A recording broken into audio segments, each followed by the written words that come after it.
Sixth place ಅನ್ಕೊಂಡಿರ್ಲಿಲ್ಲ ನೀವು, ಯಾವ ಪ್ಲೇಸ್ ಅಲ್ಲಿ ಇರ್ತೀನಿ ಅಂತ ಅನ್ಕೊಂಡಿದ್ರಿ? ಒಳಗಡೆ ಅಷ್ಟು ಕಷ್ಟಪಡ್ಬೇಕಂದ್ರೆ ನಾವೇ ಗೆಲ್ತೀವಿ ಅಂತಾನೆ ಅನ್ಕೊಂಡಿರ್ತೀವಿ. ಆಗ್ಲಿಲ್ಲ, 6th ಪ್ಲೇಸಿಗೆ ಬಂದಿದ್ದೀವಿ. ನನಗಿಂತ ಚೆನ್ನಾಗಿ ಅವ್ರು ಆಟ ಆಡಿರ್ಬೋದು, ನನಗಿಂತ ಚೆನ್ನಾಗಿ ಜಾಸ್ತಿ ಜನಕ್ಕೆ ಅವ್ರು ಇಷ್ಟ ಆಗಿರ್ಬೋದು. ಅವ್ರು ಗೆದ್ದಿದ್ರೆ ಓಕೆ, ಖುಷಿ. ಈ ಒಂದು ಒಂದ್ ಕಡೆ ಬಿಗ್ ಬಾಸ್ ಫೇಮ್, ಇನ್ನೊಂದ್ ಕಡೆ ಒಂದು ಸೋಲ್ ಅನ್ನುವಂಥದ್ದೇ ಅನ್ಕೊಳ್ಳೋಣ. ಬಿಕಾಸ್ ಯಾಕಂತಂದ್ರೆ ಈಗ ನೀವೇ ಹೇಳಿದ್ರಿ, ಪ್ರತಿಯೊಬ್ಬರು ಕೂಡ ಗೆಲ್ಬೇಕು ಅನ್ನುವಂತಹ ಆಟದಿಂದನೇ ಹೋಗ್ಬೇಕು ಅಂತ. ಸೊ ಈ ಒಂದು ಸಿಚುವೇಶನ್ ಯಾವ ರೀತಿ ಮುಂದೆ ನಿಮ್ಮ ಜೀವನದಲ್ಲಿ ಅಳವಡಿಸ್ಕೊಳ್ಳೋದಕ್ಕೆ ಇಷ್ಟಪಡ್ತೀರಾ ಅಂತ? ಅಲ್ಲ, ಇವಾಗ ಅಲ್ಲಿ ಬಿಗ್ ಬಾಸ್ ಅಲ್ಲಿ ಟಾಪ್ 1 ಬರ್ಬೇಕು ಅಂತ ಪ್ರತಿಯೊಬ್ಬರಿಗೂ, ಅಲ್ಲಿ 24 ಜನ ಕಂಟೆಸ್ಟೆಂಟ್ ಇದ್ರೆ 24 ಜನಕ್ಕೂ ಟಾಪ್ 1 ಅಲ್ಲೂ ಇರಬೇಕು ಅಂತ ಆಸೆ ಇರುತ್ತೆ.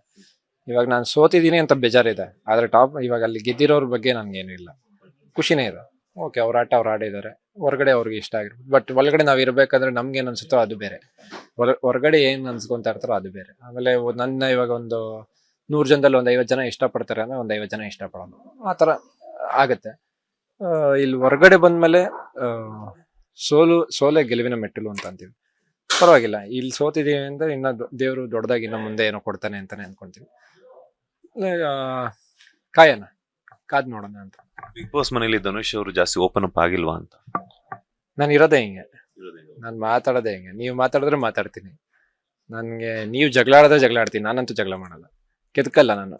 ಅಂದ್ರೆ ನಾನು ಏನಾದ್ರು ಒಂದು ಮಾತಾಡ್ಬೇಕಂದ್ರೆ ತಪ್ಪಾಗಿರ್ಬಾರ್ದು. ನಾನು ಮಾತಾಡೋ ಪ್ರತಿಯೊಂದು ಮಾತು ಕರೆಕ್ಟ್ ಇರ್ಬೇಕು ನನಗೆ.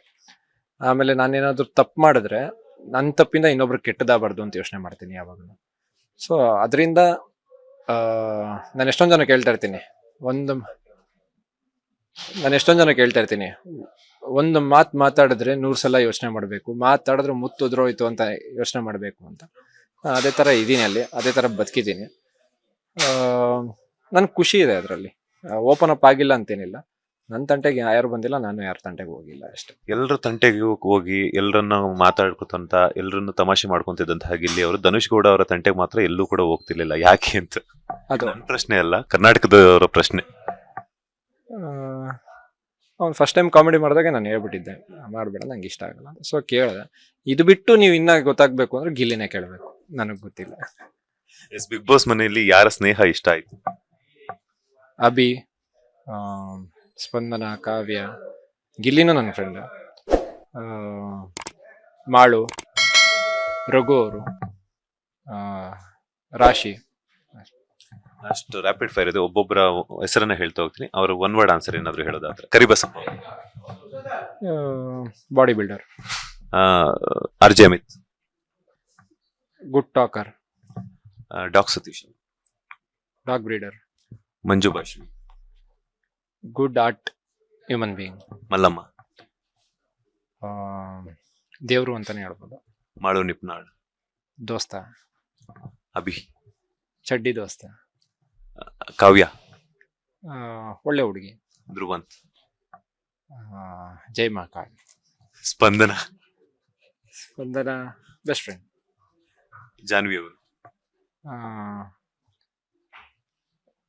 ಏನಪ್ಪ, ಅವರು ತುಂಬಾ ಒಳ್ಳೆಯವರೇ, ಬಟ್ ಅಲ್ಲಿ ಬೇರೆ ತರ ಪೋಟ್ರೆ ಮಾಡ್ಕೊಂಡ್ರು ಅಷ್ಟೇ. ರಿಷಾ ಗೌಡ, ಇವ್ರಿಗೇನು ಹೇಳೋದು ನಂಗೆ ಗೊತ್ತಿಲ್ಲ. ರಾಶಿಕಾ, ಜೋರು. Suraj silent boy. Gilli, comedy, good talker. Rakshita, ಪಟಾಕಿ. ಅಶ್ವಿನಿ ಗೌಡ, ಛಲಗಾತಿ. ಧನುಷ್ ಗೌಡ. ನನಗ್ ನಾನು ಹೀರೋ. ಲೇಟೆಸ್ಟ್ ಹಾಗೂ ಇಂಟ್ರೆಸ್ಟಿಂಗ್ ಸುದ್ದಿಗಳಿಗಾಗಿ ಬಾಸ್ ಟಿವಿ ಕನ್ನಡ ಚಾನೆಲ್ನ ಸಬ್ಸ್ಕ್ರೈಬ್ ಮಾಡಿ, ಹಾಗೆಯೇ ಬೆಲ್ ಐಕಾನ್ ಪ್ರೆಸ್ ಮಾಡಿ. ಇದರ ಜೊತೆಗೆ ಫೇಸ್ಬುಕ್, ಇನ್ಸ್ಟಾಗ್ರಾಮ್, ಎಕ್ಸ್ ನಲ್ಲೂ ಮಿಸ್ ಮಾಡದೆ ಫಾಲೋ ಮಾಡಿ.